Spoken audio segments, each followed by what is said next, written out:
One of these things that I know you spent quite a bit of time on is ADD and ADHD. Right. And this is this kind of rampant catch-all disorder that everybody seems to have these days. And not only that, the medication for it is pretty much a recreational drug for most of the people I know. Can be, yeah.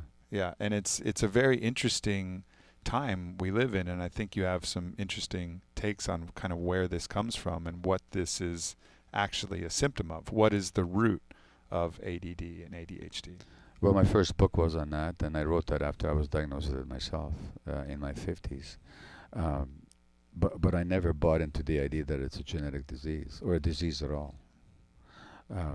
Because tuning out the absent-mindedness, the scattered attention, is not a disease. It's actually a nature-given coping mechanism. So if I were to stress you right now, I mean really threaten you or abuse you, you have a number of options. One is to fight back, the other is to escape, or with two other of your colleagues in the room here, you could ask for help. Yeah. But what if you couldn't do any of those things? Then what your mind would do is, one of the things your mind could do to protect you, at least from the stress of it, is to scatter your attention, to tune out.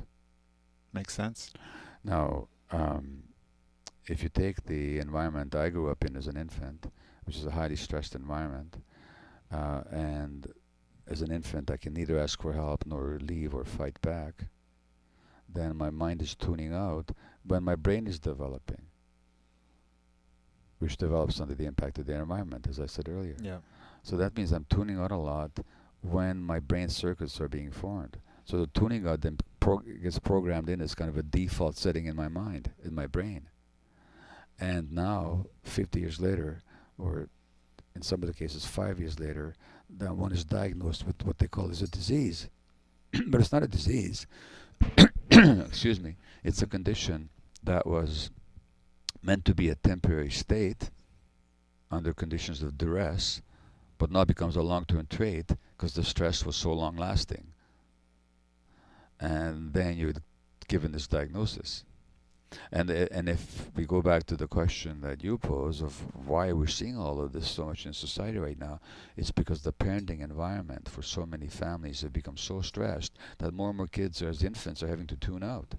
And that's not the parents' fault.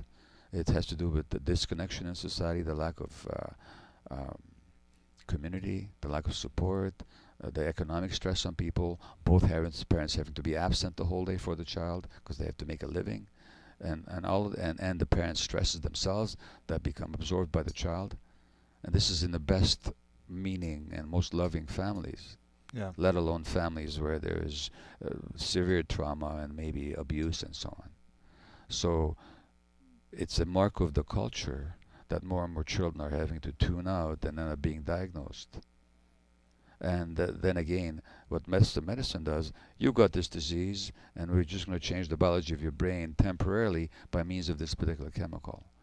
But they're not looking at how to help that child develop new brain circuits. What conditions do children need for healthy development in the home and in the schools and the families? And so if medication needs to be a part of it in some cases, well, I've taken them myself, I'm not against them, but they're not the answer.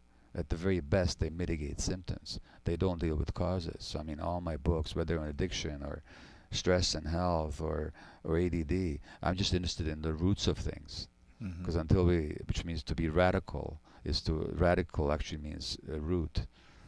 So to be radical, you have to go to the roots of things and deal with that, as you said in the beginning, rather than just with the effects. And ADD and addiction and disease are effects, they're not causes.